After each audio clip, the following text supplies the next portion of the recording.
I've not been over your property at all, so that means that you are lying too. I was out on a task for a local real estate agent, and that was quite an experience because the location was in a no-fly zone in the gap between 300 and 1,000 meters around the Royal Fredensborg Castle. So a lot of approvals needs to be obtained to be able to fly in that zone. I decided to solve this task using my DJI Air 3 because that offers the most flexibility because of the dual camera setup. One camera that will allow me to shoot the surroundings and one with 3 times optical zoom that will allow me to go close by.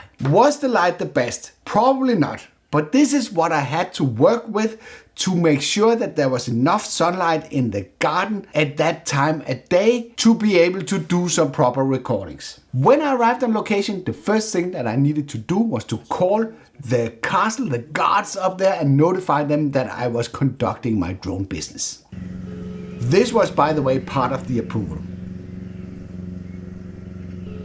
I was unsuccessful on the first attempt calling the castle, but I thought this shouldn't prevent me from preparing the equipment. I was wearing my GoPro Max as a body cam during the shoot. I kind of figured that it would be a good idea to wear a body cam filming around a closely populated neighborhood on a sunny day. That was just a hunch. Of course, I was a little bit annoyed that they didn't pick up the phone on the castle, but I didn't dare to fly the drone anyway and test out their tracking capabilities at the castle. And of course, you shouldn't do that. You should stick to the rules, otherwise they would just get timed. But as long as the drone wasn't airborne, I could put it on the roof of the car and dial in the camera settings. Because it was super sunny that day, I decided to switch the drone into the D-Log-N. That helps to protect the highlights of the footage. I'm underexposing the image with -0.3. I'm checking that the photo settings is like I want them. I made sure to select AEB and made sure that both JPEG and RAW was enabled to give me the best possibilities in post. I also double checked that the picture format was 4x3 and that I've selected 12 megapixel, as I'm really not convinced about the value of choosing 48. Finally, I enabled the grid that would help me with the composition. Now the settings were dialed in and it was time to call the castle again. Super annoying that they didn't pick it up the second time because now everything was ready and I was ready to perform my task. If you look at a translated version of the approval, you would see that I would have to call the castle very close to takeoff to notify the guards that I'm conducting a drone business. And they even provided a phone number in the email, and that's the one they're not answering. So I decided to spend a little bit of time sort of to try and plan out my shoot, as this was my first time on the location. And I gotta tell you, it was not an easy location under these conditions, as it's fully encapsulated by trees. After that, it was time to call the castle again. And it became abundantly clear that it's not the guys up there that are paying my hourly salary, as I still didn't have any luck reaching them. So I had to go and notify the customer of the customer that I was going to leave and I would come back a little bit later. I wouldn't have to disturb her again. She was happy with the update. I packed up and left, as I had another side business that I had to do as part of the job. Because if you study the approval, you would see I was allowed to film in the area where I was, where the property is located, but I was not allowed to film towards the castle. But that only applies if I'm flying inside the blue zone on the map. So I figured if I kind of moved outside that zone, I could fly up with my Air 3 and use the 3 times optical zoom and still capture some usable footage of the castle. So I would spend some time doing that, so at least that part of the task was solved. And it's so crazy, after New Year they have changed the regulations here locally and they have thrown a 1 kilometer zone around the castle that is basically making a lot of the beautiful areas along the shore side of Esrum Lake not possible to fly anymore. But luckily not the harbor. So I was going for that spot. I found a parking spot and I checked the official app one more time to make sure that the location that I was picking was outside the zone. The map right now, dronezoner.dk, in case that you need it and you're going here to visit Denmark, is just a website that runs in a browser. and it is a bit of a shitty experience, I gotta tell you. It was much better in the past where it was a dedicated app. I spotted a small bridge close to the harbor where I could go to that location and be in a position so I was outside the blue zone, where I could launch the drone and safely take some pictures of the castle without running into problems. So that was what I was doing next. So now you can see Fredensborg City with the castle in the background. Then I stopped the video and switched it into 3x magnification. And that actually brings me pretty close by. I think the real estater will be really happy with that clip. I captured a lot more, but I won't bore you with that part. Back safe on the ground, back to the car and try to call the castle one more time. So I tried to get hold of the guards up there 4 times during the first hour of the operation. And I actually ended up being a little bit pissed on this. So I decided to take my car and drive directly to the castle to get everything sorted. And that turned out to be a pretty good idea. They couldn't understand why nobody was responding to the phone call. So I talked with a very, very nice officer that helped me through the process and made sure that everything was fixed so I could go back and execute the mission. One thing that you should know is that they actually have detectors on the castle. They have like radar systems. So if you go to a location inside the zone and you start to fly, then they will pick you up and you might run into some really serious problems. So one of the tasks was to notify the guards that I was flying on this specific location. So if they picked me up on the radar detection system, that it was perfectly okay. Also, they made a Xerox of all my approvals and everything was super nice so I could head back and continue with my mission. A lot of trouble for some pictures and a little bit of video. I'm not flying in these zones very often, so of course I made a total rookie mistake and didn't get the name of the officer that I was talking to at the castle. That would have been very handy if I was running into problems to be able to refer to this guy and maybe even call him. Important lesson learned for next time. And of course, I was hoping everything would go smooth. To my luck, it didn't seem any of the neighbors was at home during that day. So I was back at the location, ready to take off. So I was starting my task with the real estater by launching the drone and filming a little bit of the front of the property. And because the main camera of the R3 is not particularly wide, I was forced to use the road as well as a little bit of the pavement on the opposite side to capture everything that I wanted. And can you believe it? I have been wearing this GoPro Max for the entire shoot, filming every single detail that I was performing. But for some strange reason, during the next incident that happens, I got to switch it into time warp mode instead of recording regular video. Meaning that the video would look a little bit robotic and I lost the audio. Luckily, I have the audio from the incident as I was screen recording on the DJI RC2 with a USB microphone attached. So after I've been flying a little bit in the front of the property, I decided to move inside the garden to capture some photos. Then I noticed in the corner of my eye that a guy was appearing on the opposite side of the street. And with his hands tucked into the sides, there was no doubt in my mind what this guy was doing. And I thought, here we go again. He looks a little bit frightening as he crosses the road with a very aggressive attitude. Are you allowed to do this? Yes, indeed. And why are you allowed to do that? That's because I got a permission from the castle. The castle? You have not gotten any permission from the castle to take photos down here. I'm hired by the local real estater to perform it, and I can show you my permission, but it is the case I'm not allowed to conduct a conversation while I have a drone that is airborne. So if you would allow me to land the drone, then I can show you my papers, and I've just arrived from talking to the guards at the castle. So all is cleared and everything is like it's supposed to be. What makes you think that this is not okay? Interrupting things? You are not allowed to take photos at our place. I'm not doing that. You just did that. You are hanging over our house. I've not been over your house. All right, so now you're also lying. No, I'm not.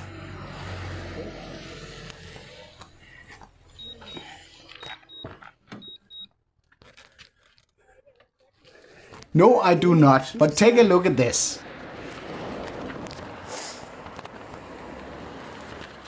What house are you filming? It's number 23. First see this.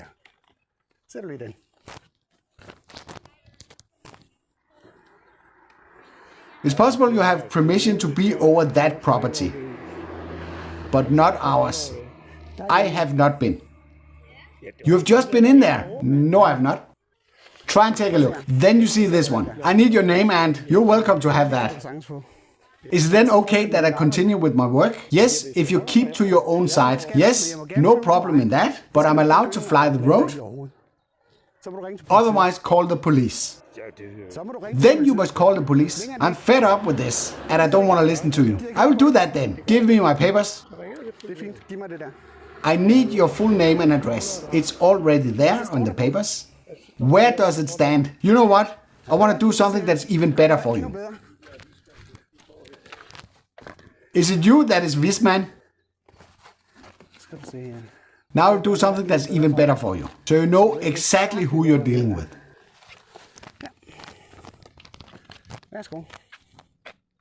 So now you have everything you need, email and whatever that you need. Then I suggest that you call the police if you think that I have been doing something wrong. I can call this guy Visman. Feel free to do that.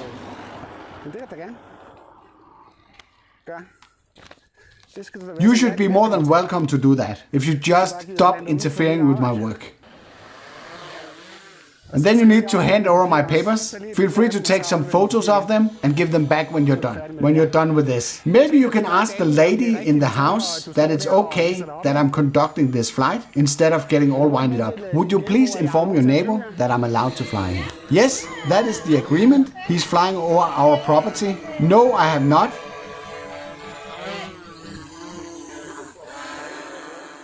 And I have the logs to prove that I've not been over your property. So stop with that BS. I'm thinking that he's flying where he's allowed to. And I have not had the camera pointing towards their property at any point. I know what I'm doing. I'm a professional trained drone pilot. We can just ask my wife. Come on, stop. I don't know what has happened. No, we will settle that afterward. Now I'll just continue to capture the remaining photos. It's claim against claim. I have seen nothing. So I don't know what has happened here. And that's okay. I imagine that the drone operator has everything under control and obtained the approvals that he needs. I just talked to an officer from the castle and he's standing with the official approval from the highest authorities from the royal guards in his hands. Everything is in order. He crosses over to the neighbor and keeps nagging about this. You need to obtain the necessary approvals. From the castle? How much do you actually know about the drone rules? That's not a lot, I can tell. And he continues. Now I fly over the garden and take a few shots in there.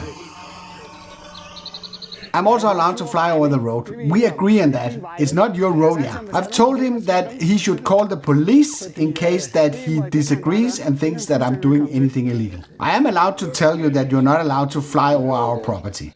And I've not done that. So stop it. I can also call the police for you. Let me just land the drone and then we can call the police together. I'm really sorry about this. Don't worry, I'm used to it. It doesn't matter. I have no interest at all in what's going on over there. If I should have flown over their property, I should have gone over and asked. So don't worry about that. Thank you. This is no approval, it's just an order. Didn't you see the other one? The other one was a permission. I've only seen this one. What are you talking about? I gave you 2 pieces of paper, so stop now. Maybe it's you that's now doing stuff to me. Now I'm just landing. Uphill battle. Just for the record, now we have this person from the other side complaining that I've been flying over his property. But just take a look here at the logs. Try and see here, his house is positioned there and I've not been anywhere near his house. That's why it was super brilliant that I'm starting to carry a body cam, and the GoPro Max is actually a pretty good solution for that, as I can capture 360 and in this way I don't need to point the camera in a certain direction. If you remember to put it in the right position. because then you will get both audio and video, and it will be really easy to reframe it afterward. The only problem with this approach, having it on the chest, it's really filming your double chin all the time when you're going to use it, which is maybe is not so flattering. So this was a very challenging task, no doubt about that, with all the permissions and all that stuff. I've actually never tried to fly I attempted a few times to fly in one of the blue zones, but I actually never managed to get the approval for it. So this was new to me to try this, and on top of that, when I finally arrived on the location, then to have a guy like that starting to challenge if I was even allowed to be there or not, that was kind of pushing me a little bit over the edge, which you could see from the video. Op ad bakke, man. It's always easy when you watch videos like these to have, oh, I would have done that, I would have done that, I would have beaten him up, I would have, I don't know, ignored him, stuff like that. So I'm very interested to hear what you would have done differently. Me personally, one thing that I would have changed if I had to experience it again, there were some good things going down for it. I was asking him to stand down while I was landing the drone in the beginning. I remember that part. So that was good. I also used the police, which I haven't used prior to this, that he could just call the police and I could help him call the police. So that seemed to sort of get him a little bit to back off a little bit. One thing that I regret that I didn't do was before handing over my personal information to him, he should have identified himself so I knew exactly who I was talking to. Basically, I didn't need it in writing. He could just have said it because then I would have it on tape, basically. So this is a learning process, but there's no doubt that I will be wearing my GoPro next time I get out there in the field, in the trenches. And for those of you that are speculating if this was sort of, I've seen that comment a few times, is this arranged? Why is all these angry people around where this guy is living? I don't know. I honestly don't know. And in this case, I was not even seeking it. I knew that flying in a closely populated neighborhood might trigger somebody there. But I had all the permissions in place. It was a hired job from a guy from the outside, so there's no planning in this. This was just something that happened. And I'm happy that I got a chance to share it with you, so maybe there's some learnings that you can take away from this. At least you can tell me what you would have done different in the comments below. I hope you liked this video. If you did, then feel free to give a like. If you didn't like it, feel free to press the dislike button twice. Thank you for watching, and I'll be seeing you on the next one.